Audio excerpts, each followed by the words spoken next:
ஸ்ரீலங்கா இராணுவத்தினுடைய இராணுவ நடவடிக்கை காரணமாக ஒரு குறிப்பிட்ட ஒரு பகுதிக்குள்ள கிட்டத்தட்ட ஒரு 4 லட்சம் மக்கள் இடம்பெயர்ந்து சுல்லனா தீரத்தை அனுபவித்து கொண்டிருக்கிறார்கள்.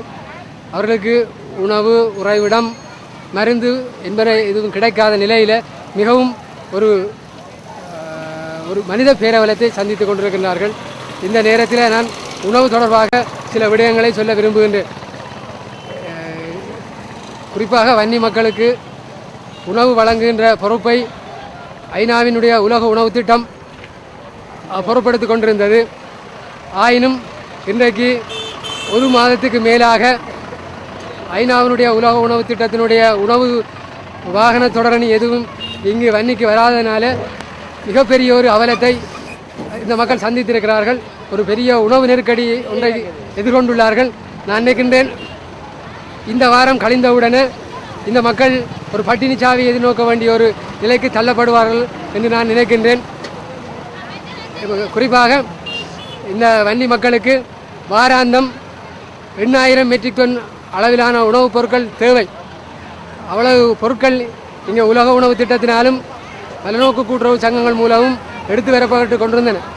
எனவே சராசரி 80 பார ஊர்தி சுமைகள் பொருட்கள் வந்து கொண்டிருந்தன. சராசரி மாதம் ஒன்றிற்கு 320 பார ஊர்திகளிலே உணவு, மருந்து, மண்ணெண்ணெய் போன்றன வந்தன. ஆனால் கடந்த ஒரு மாதமாக இங்கே எவ்விதமான உணவு, மருந்து, மண்ணெண்ணெய் போன்றன இங்கே வந்து சேரவில்லை. இந்த நேரத்தில் நான் ஒன்றை குறிப்பிட விரும்புகின்றேன்.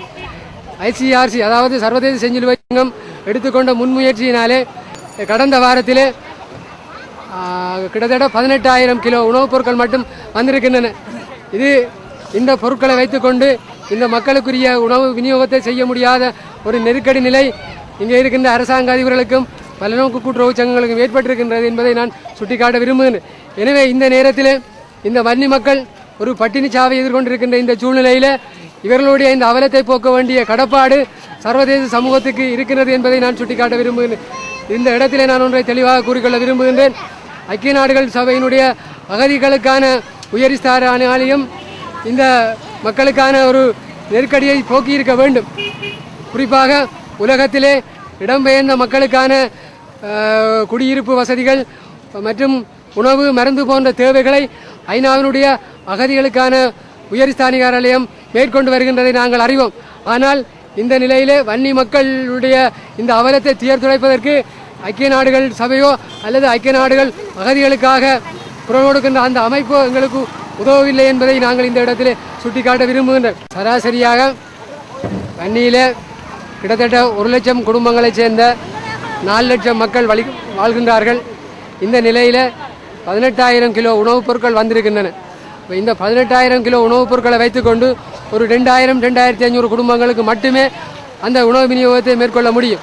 இந்த நிலையில் இந்த உணவுப் பொருட்களின் ஊடாக அந்த மக்கள் ஒரு குழப்பமான சூழ்நிலையிலும் ஒரு சிலர் அதை பெற்றுக்கொண்டும் ஏனையவர்கள் அதை பெற முடியாமல் உணவை பெற்றுக்கொள்வதற்காக நீண்ட கியூ வரிசையில் நிற்கின்ற ஒரு அவலத்தையும் நாங்கள் காணுகின்றோம்.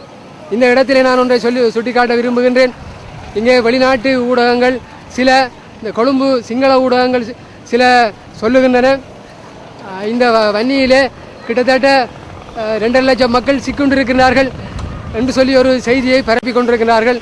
இந்த கருத்தை நான் வன்மையாக மறுக்கின்றேன். வன்னியிலே அவர்கள் தங்களுடைய சொந்த மண்ணிலே அவர்கள் இங்கே நிம்மதியாக வாழ வேண்டும் என்பதற்காக இங்கே வாழ்ந்து கொண்டிருக்கின்றார்களே ஒழிய அவர்கள் இங்கே சிக்கப்பட்டிருக்கவில்லை என்பதை நான் இங்கே உறுதியாக கூறிக்கொள்ள விரும்புகின்றேன். இந்த மக்கள் தங்களுடைய மண்ணிலே தாங்கள் தொடர்ந்து போராடி தங்களுக்கான உரிமையை பெற்றுக்கொள்ள விரும்புகின்ற ஒரு நிலையிலாலே இந்த மண்ணிலே தொடர்ந்து இருக்கின்றவர்களாகவே அவர்கள் இருக்கின்றார்களே ஒழிய அவர்கள் சிக்கப்படவில்லை என்பதை நான் இந்த இடத்தில் தெரிவித்துக் கொள்ள விரும்புகின்றேன்.